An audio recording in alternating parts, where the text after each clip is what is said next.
പണ്ഡിതോ രാവിലെ തന്നെ തുടങ്ങിയോ? പണ്ട് നിന്റെ അച്ചച്ചൻ കലാബോധമില്ലാത്തമാര്. ആ അതെ.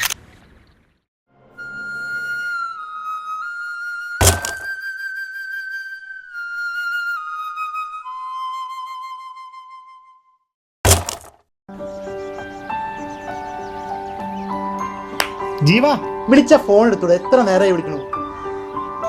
അതാ എന്റെ ഫോൺ അവിടെ. ചോദ്യം ഇപ്പൊ എന്നോടാ. അത് വീട്ടിലുണ്ടോ? നീ കാര്യം പറ.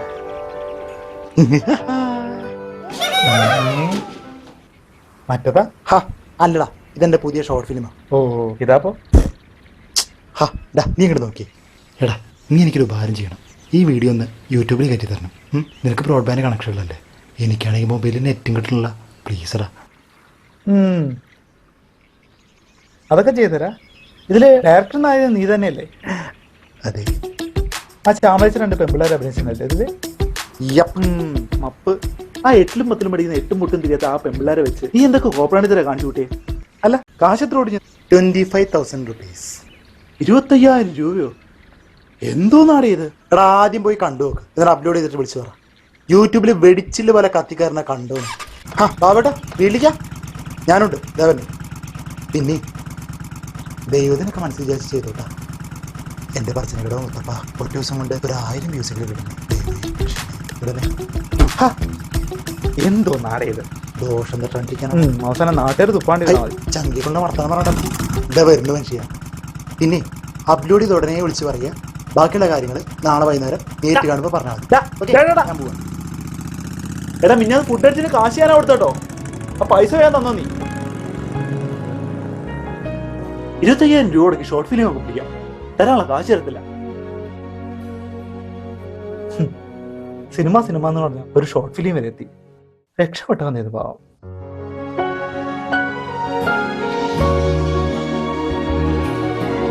ഇവിടെ എവിടെയോ ഒരു ഉറുമ്പുണ്ടായിരുന്നല്ല. മണിക്കുട്ടോ, എന്റെ ഷോർട്ട് ഫിലിം ഒറ്റ ദിവസം കൊണ്ട് 1200 വ്യൂസ്. എന്റെ പറച്ചിനിക്കട മുത്തപ്പ, എന്റെ മുത്തപ്പ. 5 ലൈക്കും കിട്ടിയിട്ടുണ്ട്. പിന്നെ വേറെ കാര്യമുണ്ട്, 78 ഡിസ്ലൈക്കും കിട്ടിയിട്ടുണ്ട്.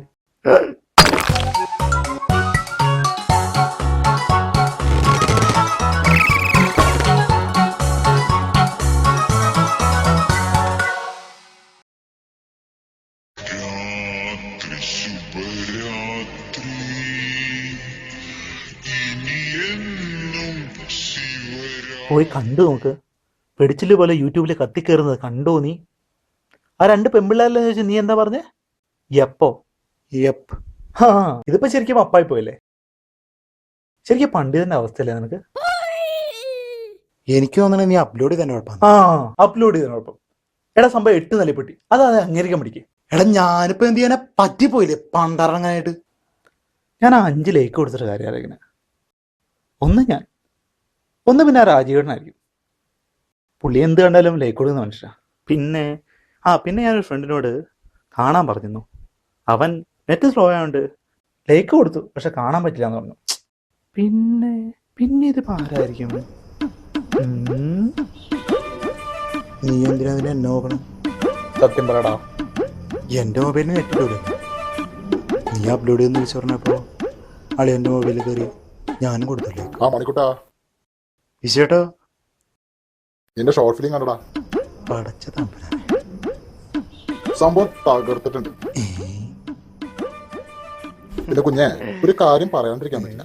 എന്ത് നീ ഓരോന്നൊക്കെ കാട്ടിക്കുന്നു. ഇനി മേലെ നിന്റെ കൈയും കാര്യം പറ്റില്ല. ഇത്രയെങ്കിലും പറഞ്ഞിട്ടില്ലെന്നുണ്ടെങ്കിൽ എനിക്കൊരു സമാധാനം ഉണ്ടാവില്ല. ഓടാ. ശരി ചേട്ടാ.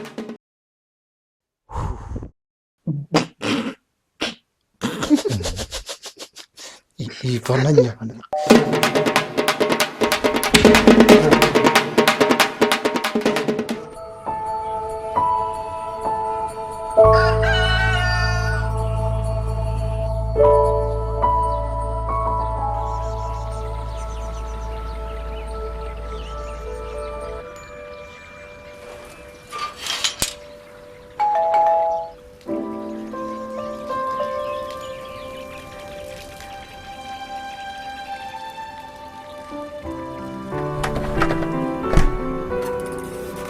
പേപ്പർ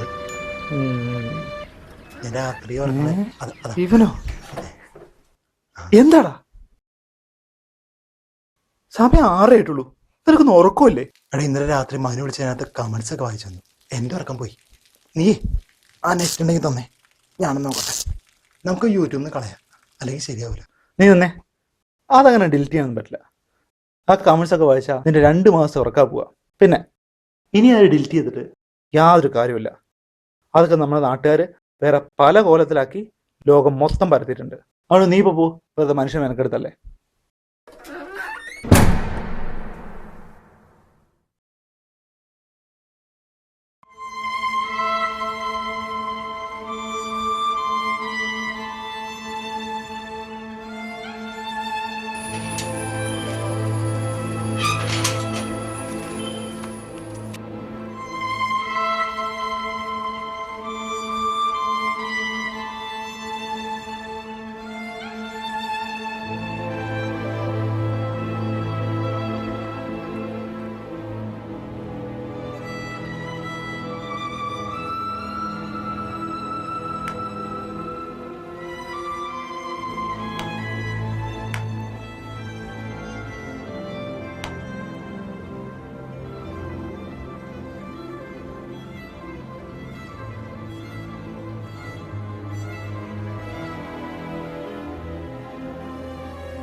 അല്ല, എന്തു പറ്റി ഡിസ്ലൈക്ക് ആണെന്നെ? നിർത്ത്, മതിയായി ഇത് കേട്ടിട്ട്. ഇറങ്ങി തിരിച്ചിത്രയും വലിയൊരു കുഴിക്കകത്ത് അറിഞ്ഞൂല്ല. എന്തുവാണ് ഇത്? ഇതൊന്നും വിട്ടില്ല ഇപ്പോഴും. ഞാൻ എന്ത് പറ്റിയിട്ടാ ജീവ? എല്ലാവരും കൂടെ എന്നെ ഇങ്ങനെ കാലങ്ങളായിട്ട് മനസ്സിൽ കൊണ്ടു നടന്ന ഓരോ കാര്യങ്ങൾ പൊട്ടിച്ചിട്ട് പണ്ടിറങ്ങിപ്പോയി. എടാ നമ്മളൊക്കെ എത്ര നടന്നാലും ഒരു ഡയറക്ടർ പോലും നമ്മളൊന്നും സിനിമയിലൊന്നും എടുക്കാൻ പോണില്ല. എൻ്റെ ജീവിതത്തിൽ നിന്ന് ഞാൻ പഠിച്ചൊരു പാടാ അത്. അതൊക്കെ കൊടുത്തിട്ടാ അഭിനയിക്കാൻ വേണ്ടി ഒരു ഡയറക്ടറിൻ്റെ വേഷം കിട്ടിയത്. എന്നെ വിശ്വസിച്ച് എൻ്റെ കൂടെ അഭിനയിക്കാൻ വന്ന 2 കുഞ്ഞി പെൺകുട്ടികളുണ്ട്. ഞാൻ കാരണം അവരിപ്പോൾ സ്കൂളിൽ വരെ പോകണ്ടേ. നിർത്താടല്ല, ശരിയാവില്ല.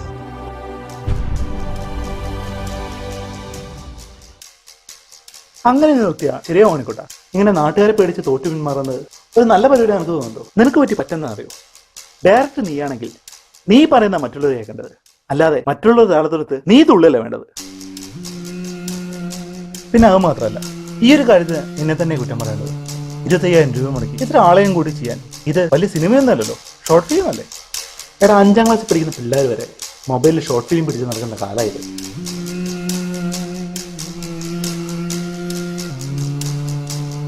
എല്ലാം തിരിച്ചു കുറിക്കാൻ ഇനി ഒരൊറ്റ വഴിയേ ഉള്ളൂ. നീ ഒന്നുകൂടെ ചെയ്യും.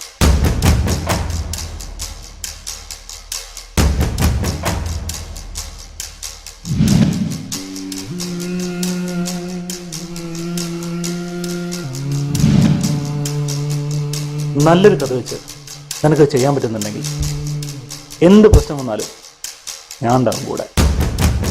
ചീത്തപ്പേര് മാറിക്കിട്ടാൻ ഇനി ഇതേയുള്ളൊരു വഴി. ചെയ്യാൻ പറ്റുള്ളൂ നിനക്ക്? ചെയ്യാം.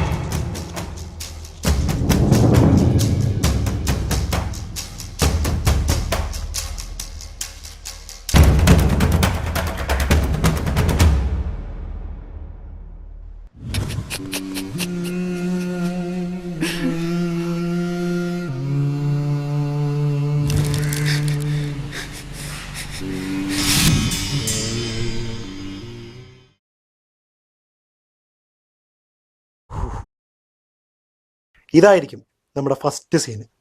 ഈ സീൻ കഴിയുന്നതോടെ ഇവിടെ സൈഡിൽ ഇവിടെ ഇങ്ങനെ പേരെഴുതി കാണിക്കും. എങ്ങനെയുണ്ട് ജീവ? പോരാ. എടാ ഞാനത് 5ാമത്തെ കഥയായിട്ടാ പറയണേ. എടാ ഇപ്പോഴത്തെ ട്രെൻഡ് അനുസരിച്ച് കുറച്ച് ഗ്രാഫിക്സ് ഒക്കെ വേണം, അപ്പോഴല്ലേ ഒരു ത്രില്ലുള്ളൂ. ഗ്രാഫിക്സ് വേണല്ലേ? Okay buddy.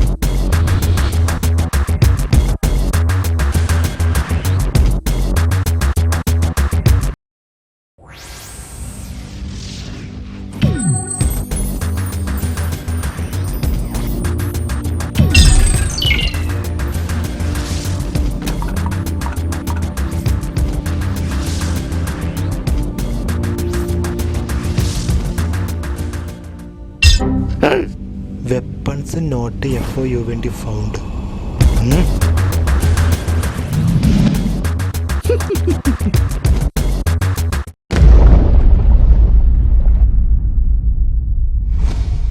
അയ്യേ ഇതൊക്കെ ഇത്തിരി ഓറ.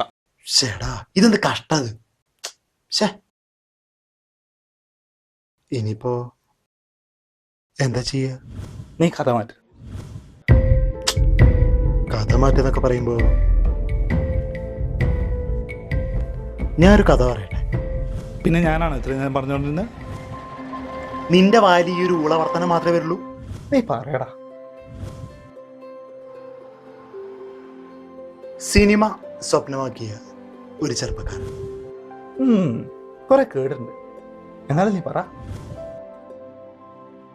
എങ്ങനെയെങ്കിലും ഒരു സിനിമ ഓടിച്ച് വലിയൊരു ഡയറക്ടറാവണം. പക്ഷേ സിനിമ എന്താണെന്നോ സിനിമാ തന്ത്രങ്ങൾ എന്താണെന്നോ ഒന്നും അവനറിയില്ല.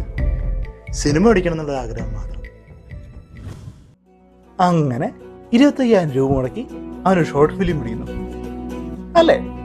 നീ സ്ക്രിപ്റ്റ് എഴുതാ.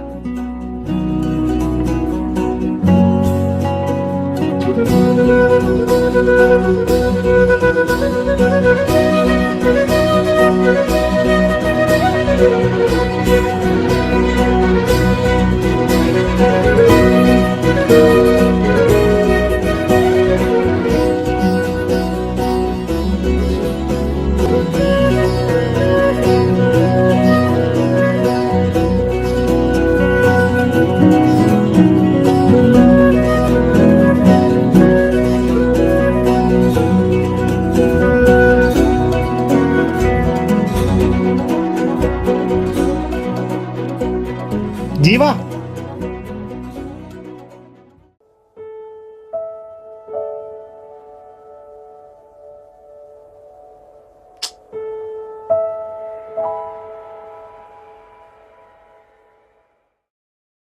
എവിടെയാടാ നീ? വിളിച്ചിട്ട് എടുക്കൂല്ല. ഞാൻ ടൗണിൽ പോയടാ, മൊബൈൽ വീട് നിൽക്കാൻ മറന്നുപോയി. അല്ല എന്തായി?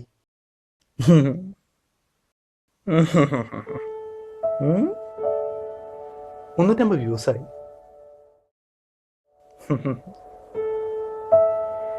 ഡിസ്ലൈക്ക് വന്നിട്ടില്ല എന്നല്ല, പക്ഷേ ലൈക്കാ കൂടുതൽ.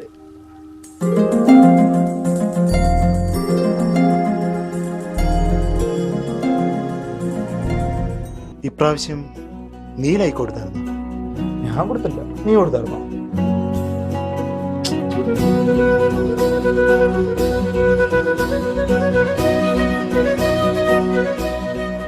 ചെറുതായി. എന്താണ്?